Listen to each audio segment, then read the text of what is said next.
समस्त साधनाओं में जो सर्वोपरि साधना का स्वरूप है, उनमें अंतरंग साधन के अंतर्गत श्रवण को बताया गया। श्रवण क्या होता है? श्रवण माने क्या होता है? कब तक श्रवण करना है, इसकी पहचान क्या है? जब सत्पुरुषों के चरणों में बैठेंगे तब यह बात समझ में आती है कि प्रमाणगत संशयों की निवृत्ति पर्यंत श्रवण की भूमिका है।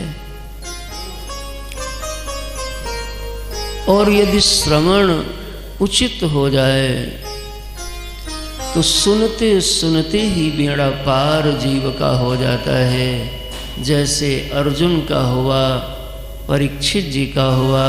सती माता के बाद पार्वती बन के जब माँ प्रगटी तो उन्होंने भी लीला में दिखाया,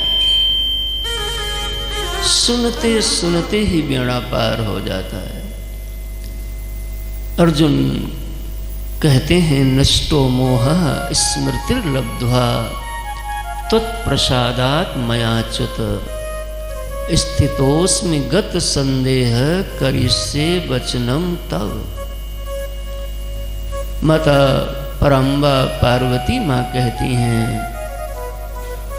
समस्त अज्ञान निवृत्त हो गया।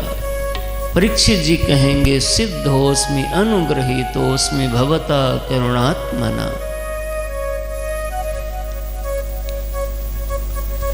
श्रवण यह पहली साधना की बड़ी साधना है, साधनाओं के क्षेत्र की। आप सब कथा सुन रहे हैं, इसलिए श्रवण को समझने के लिए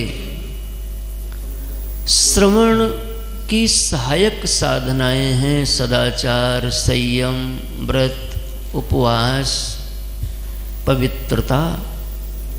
इन सब के फल के रूप में जीव श्रवण की योग्यता से संपन्न हो जाया करता है। सब श्रवण नहीं कर सकते।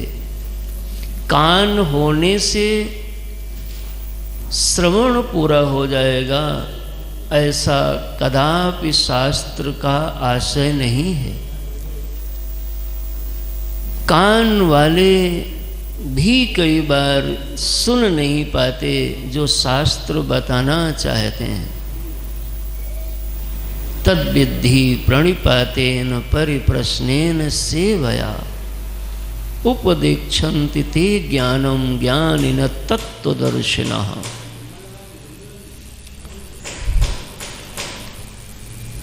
घर में भी कई बार तुम लोग कहते हो ये सुनता नहीं है, तो क्या उसके कान नहीं हैं? कान हैं, फिर भी तुम कहते हो ये सुनता, ये बेटा सुनता नहीं है, ये बहू सुनती नहीं, ये बेटा बेटी सुनते नहीं है। मतलब क्या है? मतलब ये है कि जैसे तुमसे किसी ने, माँ ने मांगा, बेटा एक गिलास जल ले आओ। यदि आप जल नहीं लाए तो इसका मतलब हुआ कि आपने बात को सुनी नहीं। कान में आवाज आने के बावजूद यदि उसका जीवन में आचरण नहीं हुआ तो इसका मतलब अभी तुमको सुनाई नहीं पड़ा। वैसे ही जब शास्त्र का ज्ञान, शास्त्र की समझ हमारे जीवन में उतर जाए तो समझो हमने सुन लिया महाराज। इस भाव के साथ बैठिए और हम आप कथा में प्रवेश करते हैं। थोड़ा